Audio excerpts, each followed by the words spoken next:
오늘은 요한복음 4장 본문의 말씀으로 구원은 사명입니다. 아멘. 구원은 사명입니다, 여러분. 우리가 흔히 우리가 구원을 받은 것은 전적인 하나님의 은혜입니다 라는 얘기를 많이 하죠. 맞습니다. 구원은 전적인 하나님의 은혜입니다. 우리는 아무도 구원받을 자격이 없는 사람인데 우리 하나님께서 우리의 죄를 덮어주셔서 구원하신 줄 믿습니다. 그래서 구원은 전적인 하나님의 은혜입니다. 그러면 구원은 그냥 내가 은혜로 구원받았다는 나의 사건으로 끝나고 마느냐? 그렇지 않다는 거죠. 이제 우리들은 나의 구원이 전적인 하나님의 은혜인 것을 넘어서서 나의 사건이 사명이 되게 합시다. 아멘. 오늘 요한복음 4장에 사마리아 성에 있는 수가성 여인의 구원의 이야기입니다. 사실은 여러분, 이 여인의 이야기가 왜 이렇게 중요할까요? 한 사람이 예수 믿고 구원받았다는 게 왜 중요합니까? 이 사람이 사마리아 사람이라는 것 때문에 중요합니다. 사마리아는 이방 땅입니다.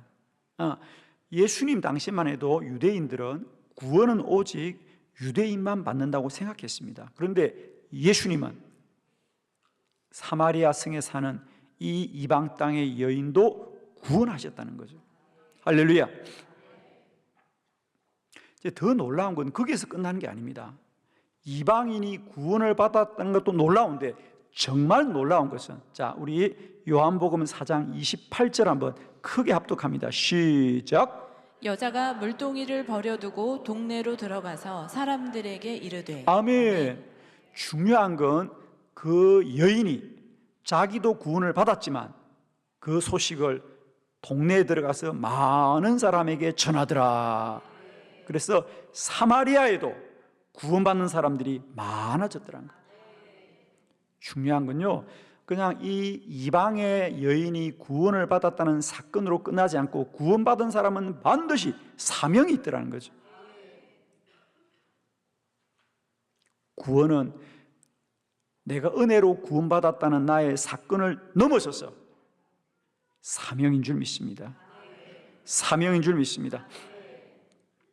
자, 우리가 이 복음서를 볼 때에 꼭 좀 생각해 보아야 될 것은요, 이런 말씀들이 초대교회 성도들에게 왜 기록이 되었을까라는 겁니다. 초대교회 성도들이 2000년 전에 이 초대교회 성도들이 이 말씀을 본 거 아니겠어요? 그러면 그분들에게 이 말씀은 어떤 은혜가 되었을까? 지금 이 요한복음을 받아보는 2000년 전의 초대교회 교인들은 대부분 다 동굴 속이나 지하 카타콤에서 이 편지를 몰래 보았을 거라고. 왜? 그 당시에는 기독교인들은 다 로마의 핍박을 받았거든요. 그래서 그들은 로마의 핍박을 피해서 산으로, 동굴 속으로, 지하 도시로, 그죠? 그 당시 지하 도시들은 무려 2만 명이 거주했다는 겁니다. 지금도 그 도시가 남아있죠. 거기서 무려 얼마나 살았다고요? 200년을 살았습니다. 그러면 그들은 어떤 생각했겠어요? 아니, 우리가 하나님의 구원을 받았는데, 하나님이 우리를 구원하셨는데 왜 우리는 이런 고생을 해야 되느냐? 어떻게 생각하세요, 여러분? 구원을 받았는데 왜 우리가 고난을 받아야 되는가?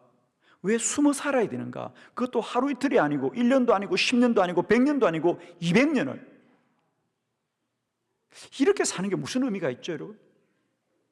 구원을 받았는데, 하나님이 우리를 사랑하신다는데 왜 우리는 세상 사람들보다 더 불편하게 살아야 되고, 왜 세상 사람들보다 더 힘들게 살아야 되느냐고. 아마 오늘 여러분에게도 이런 물음이 있을 거예요. 구원이 축복이라고 하는데 우리 집안은 구원받고 왜 이렇게도 여전히 가난하게 살고 힘들게 살아야 되지? 왜 문제 가운데 살아야 되지? 이러고도 믿음을 지켜야 되는가? 물음이 있을 겁니다, 여러분. 그런 사람들에게 오늘 성경은 말합니다. 구원은 한 개인에게 주어진 은혜를 넘어서서 그 가정을 구원하고, 그 가문을 구원하고, 그 지역을 구원하고, 그 시대를 구원하고, 그 나라를 구원하고 온 열방을 구원하게 하시는 하나님의 사명 때문이라는 거예요. 구원은 우리 한 사람에게 주신 복이 아니는 거예요. 그 복을 뛰어넘어서 더 많은 사람을 구원하기 위한 하나님의 사명이다. 여러분, 이제 구원을 그저 은혜로다, 은혜로다, 은혜로다는 데 머물지 마시고요, 그 은혜를 뛰어넘어서 구원은 사명입니다. 그래서 실제로 그 초대교회 성도들이 그 핍박과 환난 가운데도 그 믿음을 지키면서 사명 감당할 때 어떤 일이 벌어집니까?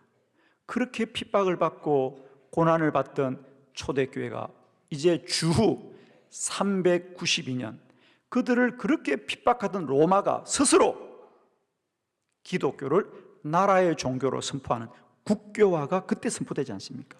그죠? 기독교 국교화가 주후 392년에 선포됩니다. 왜 선포됩니까, 여러분? 그러면 로마는 그렇게 기독교를 핍박하다가 왜 어느 날 갑자기 이제 이 기독교가 우리나라의 종교라고 왜 그런 선포를 합니까?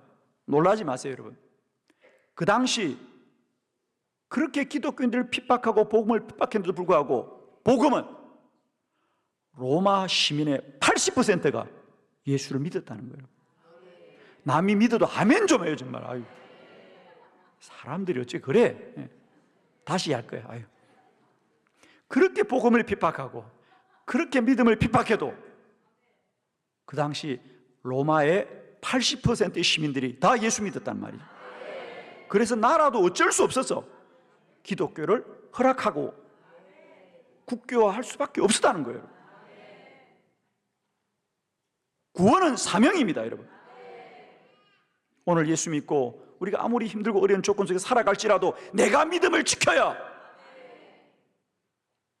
가정이 구원을 받고 우리 가문이 구원을 받고 이 지역과 이 세대가 구원을 받을 것입니다. 그러므로 사랑하는 성도 여러분들이요, 이제 나의 믿음을 지키는 것은 나 한 사람의 삶이 아니고 사명입니다. 오늘 이 수가성 여인의 구원의 사건은 그 한 여인의 사건에 머물지 않고 사명이 되어서 사마리아가 구원을 받게 되고 2000년이 지난 그날 지금도 그 여인의 이야기가 우리에게 큰 은혜가 될 줄을 믿습니다. 오늘도 말씀을 통하여 구원은 은혜를 넘어서서 사명이다. 할렐루야. 오늘 수가성 여인의 말씀을 통하여 4가지 구원은 은혜를 넘어서서 사명입니다. 첫 번째 말씀 주보를 참고합니다. 주님이 먼저 찾아왔다는 거죠. 요한복음 4장 5절 다 같이 시작. 사마리아에 있는 수가라 하는 동네에 이르시니 야곱이 그 아들 요셉에게 준 땅이 가깝고. 아멘. 예수님이 사마리아에 가셨답니다. 이게 뭐가 중요하냐고? 중요합니다. 왜? 지금 성경을 보면 예수님은 유대에서 이제 갈릴리로 이동하고 있는 중이었습니다. 그런데 그 유대와 갈릴리 사이에 사마리아가 있습니다. 이방 지역이죠. 보통 사람들 같으면요, 그 사마리아를 둘러서 갑니다. 좀 시간이 걸더라도. 근데 예수님은 사마리아로 들어가셨다는 거예요. 이게 왜 중요하냐? 유대인들은 절대로 그 이방 땅에 가지 않습니다. 그런데 주님이 사마리아에 있는 수가성에 가셨더라. 그 말은 이제 우리 주님은 더 이상 사마리아와 이방인을 부정하게 여기지 않더라는 거예요. 여러분, 그렇지 않습니까? 우리나라의 대통령이 새로 임명되면 꼭 외국을 방문합니다. 그죠? 그때 그 전에 대통령이 가지 않는 나라를 방문했습니다. 그러면 어떤 의미입니까? 예, 이제 새로 취임한 대통령은 그 나라를 우리에게 우방으로 여긴다는 것을 보여주는 게 그 얘기잖아요. 그죠? 대통령이 어느 나라 갔다는 얘기는 그냥 여행 갔다 왔다는 얘기 아니고 국가적으로 이제 그 나라가 우리의 우방입니다 라는 걸 나타내는 의미잖아요. 예수님이 사마리아 성에 가셨다는 얘기는 이제 예수님은 더 이상 이방인들을 부정하게 여기지 않으시고요, 그들도 구원받을 백성입니다. 그래서 여러분, 첫 번째, 복음은 우리가 하나님을 찾는 것이 아니고 하나님이 우리를 찾아오신 거예요. 요한복음 3장 16절에 보면 하나님이 세상을 이처럼 사랑하사 독생자를 주셨으니 그를 믿는 자마다 멸망하지 않고 영생을 얻게 하려 하심이라는 거죠. 구원은 우리가 하나님을 찾은 것이 아니고 하나님이 부정한 우리를 찾아오셔서 우리에게 구원을 베푸신 것입니다. 구원은 전적인 하나님의 은혜입니다.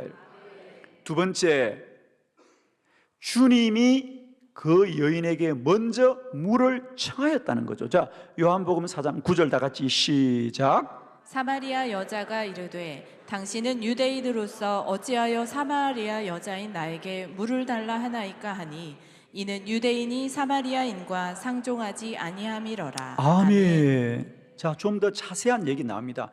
예수님은 그 사마리아를 그냥 지날 뿐 아니라 머무르기까지 했다는 거죠. 그리고 머무르실 뿐 아니라 그 사마리아인에게 물을 청했다는 거예요. 여러분. 물을 청했다는 겁니다. 여러분, 그 당시 유대인들에게 이건 있을 수 없는 일이에요. 우리가 생각하는 것보다요, 그 당시 유대인들이 이방인을 향한 차별의식은 얼마나 심했는지 몰라요. 유대인들은 이방인들을 사람으로 여기지 않았습니다. 그 당시. 여러분, 그러잖아요. 종종 예를 들면 예수님이 내가 너의 집에 가서 백부장이 제 하인이 중환병에 걸렸습니다. 그러자 예수님이 내가 가서 고쳐주겠다니까 백부장이 뭐라 그래요? 주여, 감당하지 못하겠습니다. 저는 이방인입니다. 주님이 저희 집에 오시는 것을 감당할 수가 없다는 거예요. 왜? 백부장은 로마인이었잖아요. 그죠? 이방인이었잖아요. 그러니까 이미 그 사람들은 그 시대에 유대인과 이방인이 상종하지 못한다는 걸 너무도 잘 알고 있는데 주님이 먼저 그 여인에게 물을 청하였다는 얘기는 그를 부정하게 여기지 않는다는 거예요. 아멘. 우리의 구원은 우리가 달라지고 변화된 것이 아니라 주님이 우리를 용납해 주신 것이고 우리의 허물을 덮어주신 것이고 우리를 부정하게 여기지 않은 것이지 우리가 죄가 없는 게 아니에요. 여러분 기억나시죠? 우리가 구원을 받은 건 죄가 없는 게 아니라 죄를 용서받은 거잖아요. 에베소서 2장 1절에 보면 그는 허물과 죄로 죽었던 너희를 살리셨도다 그래요. 여기서 그는 예수님이잖아. 예수님이 우리의 허물과 죄로 죽었던 우리를 살리신 거예요. 그러니까 우리는 이미 죄 가운데 죽은 자들인데 주님이 살리셨도다. 두 번째 말씀입니다. 구원은 전적으로 주님이 우리에게 죄를 용서해 준 사건입니다. 아멘이시죠? 은혜로다, 은혜로다, 은혜로다 여러분. 이것이 구원의 사건입니다. 세 번째, 그리고 주님이 그 사마리아 여인에게 자신이 메시아인 것을 주님이 알게 하셨다. 요한복음 4장 25절 26절을 교독합니다. 여자가 이르되 메시아 곧 그리스도라 하는 이가 오실 줄을 내가 아노니 그가 오시면 모든 것을 우리에게 알려주시리다. 예수께서 이르시되 내게 말하는 내가 그리하 하시니라. 아멘. 여러분 이게 참 재미있는 말씀이 있어요. 거기 26절에 한번 줄 거 볼까요? 예수께서 이르시되 거기 줄 거 보세요. 내게 말하는 내가 그라. 참 예수님 말씀이 짧죠? 짧죠? 내게 말하는 내가 그라. 메시아라. 그러니까 이 여인이 예수님과 대화하면서 이제 예수님이 그렇게 말하거든요. 내가 주는 물을 목마른 자는 마시면 목마르지 않을 것이야 라고 말하자 여인이 맞습니다. 저는 그런 메시아가 오기를 기다리고 있습니다. 저는 그 메시아가 오면 반드시 나를 구원할 줄 믿습니다. 그러자 주님이 예수께서 이르시되 내게 말하는 내가 그라. 저는 분명히 믿습니다. 예수님은 우리 동네 사람 맞습니다. 말씀이 짧아요. 내가 그라. 그렇습니다. 예수가 그리스도인 것은 우리가 발견하는 것이 아닙니다. 우리가 알아낸 것이 아닙니다. 우리가 깨달은 것이 아닙니다. 전적으로 주님이 밝히신 것이다. 아멘이죠? 여러분, 내가 그리스도를 나의 구주로 믿고 있다면 그것은 이미 주님이 내 안에 알게 하신 거예요. 우리가 마태복음 16장 17절에 보면 한번 봉독해 볼까요? 마태복음 16, 17절을 다 같이 한번 시작.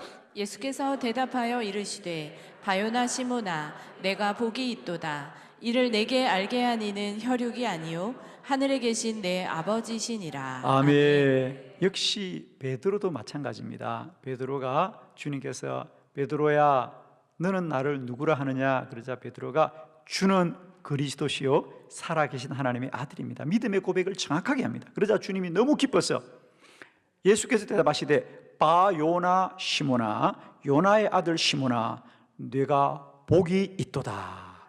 내가 그리스도인 것을 너에게 알게 한 이는 너의 혈육, 그러니까 너의 형제들이 아니요 하늘에 계신 내 아버지시다.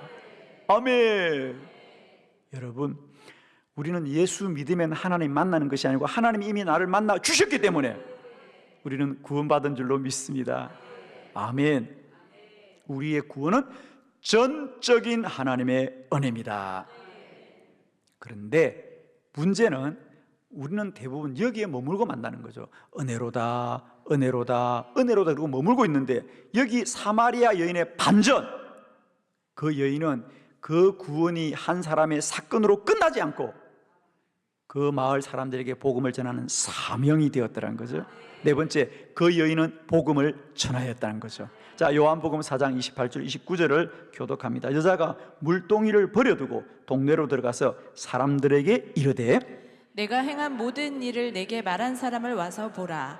이는 그리스도가 아니냐 하니. 아멘. 오늘 여인은 메시아를 만났습니다. 너무 놀랐습니다. 그러자 그는 지체하지도 않고 물을 들어온 여인이 물동이를 버려두고 동네로 들어가서 사람들에게 이르기를 보라, 이는 그리스도가 아니냐. 여기 그리스도가 우리에게 오셨구나. 할렐루야. 사랑하는 성도 여러분, 우리의 구원은 나 한 사람의 사건이 아니고 더 많은 사람을 위한 사명입니다. 아멘. 우리가 구원을 받고 이 믿음을 잘 지켜야 되는 것은 나 한 사람을 위한 것이 아니라 나를 통하여 동네 사람이 구원받고 가족들이 구원받고 친지가 구원받고 온 도시가 구원을 받고 이 세대가 구원을 받고 온 열방이 구원받기 위한 하나님의 사명입니다, 여러분. 자, 누가복음 5장도 볼까요, 여러분? 5장 11절을 볼까요? 다 같이 시작. 그들이 배들을 육지에 대고 모든 것을 버려두고 예수를 따르니라. 아멘. 베드로도 마찬가지입니다. 베드로가 밤사이 고기를 잡다 한 마리 못 잡았습니다. 주님이 아침에 깊은 곳에 가서 한 번만 그물을 내려보아라. 베드로가 그물을 내립니다. 이게 웬일입니까? 밤사이 수없이 내렸던 그물이 빈 그물이었는데 아침에 단 한 번 내렸는데 두 배가 가라앉을 만큼 많은 물고기가 잡힙니다, 여러분. 베드로가 깜짝 놀랐습니다. 그가 그 사건을 통하여 주님이 그리스도인 것을 알게 되었습니다.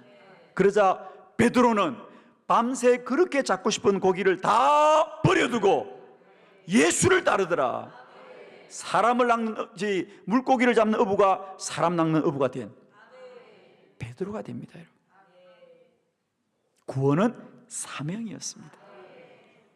구원은 베드로의 한 사건이 아니고 온 열방을 구원하는 사명이 되었다는 거죠. 할렐루야.